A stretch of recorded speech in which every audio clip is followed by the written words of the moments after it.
On the surface, it looks like the dynasty that is the Golden State Warriors is beginning to fall, but this season just might all be a part of a bigger plan. In this video, we dive into the interesting future of the Warriors, so if you guys like my content, make sure you like and subscribe. Let's try to get 9 likes for how many wins the Warriors have this season, and let's hop into it. The Golden State Warriors have been one of the most interesting storylines this season. They've been one of the most dominant teams over the past decade, and again went into last season as the heavy favorite to win the NBA title. After falling apart towards the end of the year, in most part due to injury, they fell to a Kawhi Leonard-led Raptors team in the finals. This offseason, they lost one of their superstar players in Kevin Durant, who decided to team up with Kyrie Irving in Brooklyn, but shocked everyone by getting D'Angelo Russell in return, who was fresh off his first All-Star appearance. Going into this season, while no one was projecting them to be in the NBA Finals again, a lot of people looked at them as a likely playoff team. They still have their franchise player in Steph Curry. They still have their former Defensive Player of the Year in Draymond Green. They added another All-Star guard in D'Angelo Russell, and we're possibly going to have Klay Thompson back by the end of the season. Now, it's safe to say the Warriors won't be playing in the playoffs this year, but just might go into June with the top odds to land the #1 pick in the draft. This could be one of the craziest scenarios we've seen in NBA history. A team go from playing in the NBA Finals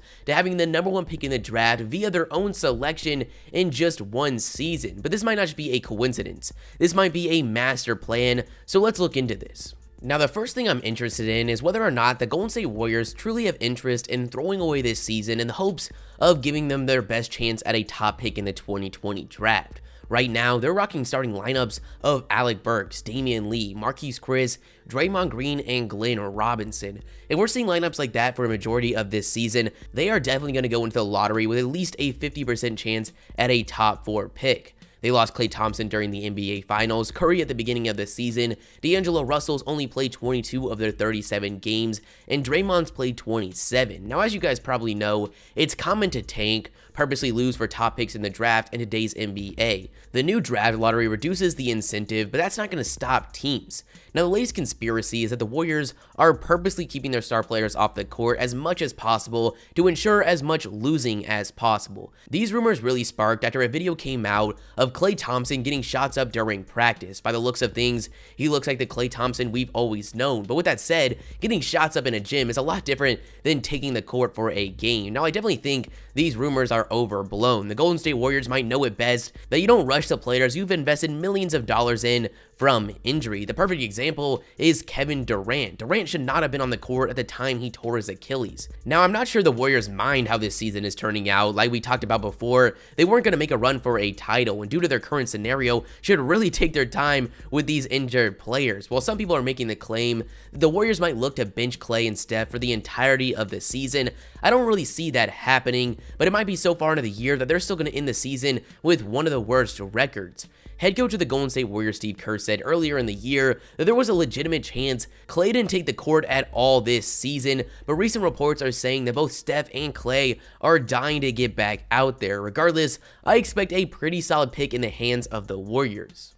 The 2020 draft class has mixed opinions. Some people believe it's a strong and promising class, and others believe it's pretty underwhelming. For now, I'm kind of in the middle.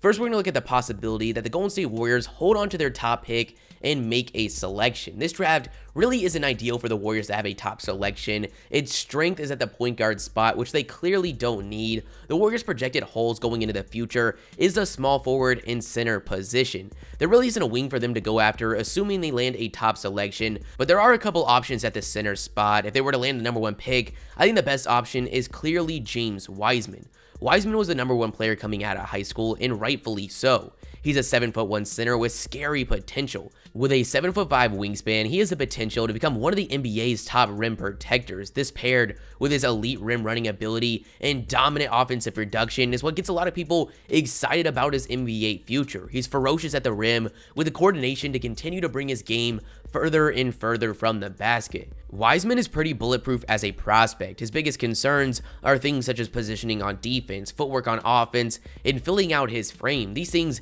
can easily be addressed at the next level. I think we'll will ultimately be his biggest concern going into the draft is his lack of tape. Due to being suspended by the NCAA, he won't be playing any more college basketball, but luckily for him, he dominated his 3 games at Memphis, getting 20 points, 11 rebounds, and 3 blocks, shooting 77% from the field. The Golden State Warriors are getting a guy that could play a major role in their success as soon as his rookie year. He would have the opportunity to play and learn alongside some of the best shooters of all time in Klay Thompson and Stephen Curry, and one of the best defenders in the league, Draymond Green. If he is the player that most project him to be, he'd be an amazing option at this center spot, but also secure this team's future. The Golden State Warriors dynasty is not over, but their window of potential success is getting smaller and smaller. Curry is 31, Draymond 29, and Klay 29. Obviously still capable at playing at the highest level, but with Wiseman, their future isn't a worry. He will just be entering his prime as the Warriors' big 3 begins to fall out. Now, getting Wiseman is going to take a lot of luck. He's projected to be at least the 2nd overall pick in the draft as of now. If they fall, let's say, the middle of the lottery, I like them going with USC big man Onyeka Okongwu. You might know him from being teammates to the Ball brothers at Chino Hills, but this season, he's soared up the draft board and is now a legitimate top prospect in this draft. At 6'9", he's averaging 18 points, 9 rebounds, and 3 blocks, shooting 62% from the field. The common belief, though, is that the Warriors don't plan on making a selection with their top pick in the upcoming draft, and instead are going to use it in order to trade for a top player. We've seen a lot of Warriors trade rumors throughout the entire season, but they were mainly due to the addition of D'Angelo Russell. From the second they brought him onto the team, most everyone thought there was no long-term plan for the Warriors with Russell, and they got him purely due to his value as a trade asset. One of the most common beliefs at the start of the year was that the Warriors would stay afloat at the beginning of the season, then trade D'Angelo for a player that would put them back in the hunt with Klay Thompson's return. The names we were hearing a lot were guys like Andre Drummond and Robert Covington. Now, with how the season has turned out, it doesn't seem like the Warriors are eager to make a move involving Russell, and the situation's gotten a lot more interesting with the potential landing spot in the draft. Obviously, a top pick holds a lot of value, and paired with a young star like D'Angelo, the Warriors can make a move to put them right back in the conversation for the top spot in the NBA. One of the most interesting ones swirling around is Karl-Anthony Towns. Towns is only 24 years old, but has already won, if not the top center in the league, averaging 27 points and 12 rebounds, shooting 51% from the field and 42% from 3 on over 8 attempts a game. Having Cat alongside the Splash Brothers in Golden State could be something scary. This rumor was sparked after the reports that Towns might be unhappy in Minnesota and could potentially want out. Now, it's not going to be easy to land a player like Karl-Anthony Towns. His trade value is extremely high given his contract goes through the 2023-24 season. But the Timberwolves are yet to have much team success with Cat, even after bringing in guys like Jimmy Butler. If they decide to blow it up, getting a package headlined by a great young player in D'Lo and a top pick in the 2020 draft could definitely jumpstart a potential rebuild. Now, Cat is just one of the many superstars rumored as a potential trade target for the Warriors. We are only speculating here. For all we know, they could have plans on holding on to D'Lo and just going ahead and making a selection in the draft. My favorite scenarios personally are based on where their pick lands in the lottery, if they can even wait that long. If this Karl-Anthony Towns situation really heats up, obviously they should go ahead and make a push for that. But if Cat is still on the Warriors at the end of the season, the lottery could be very, very big. If they manage to land a top selection, and it looks like they have a legitimate shot at James Wiseman, I think they should go for that. In that scenario, they're getting a dream of a center prospect, and still having an incredible trade asset in Russell to bring in some great role players to finish out this roster. But in all honesty, that's the only scenario I like them making a selection in the draft. If they fall in the lottery, I think it would be best and expect them to make a trade in hopes of making a run with a healthy roster next season. Now, I'm not the first to talk about the Warriors situation, but I really wanted to give my opinions with how interesting it is. Real quick, I want to take a second to talk about my football channel. Obviously, I'm a huge NBA and basketball fan, but I also really love football, and I've always wanted to make content about it. I felt that now was the time, so I made a new channel that will be linked in the description below. There's going to be new videos every Saturday. I just posted a 2020 mock draft, so it'd be awesome if you guys go check it out, and here's a little clip from the video.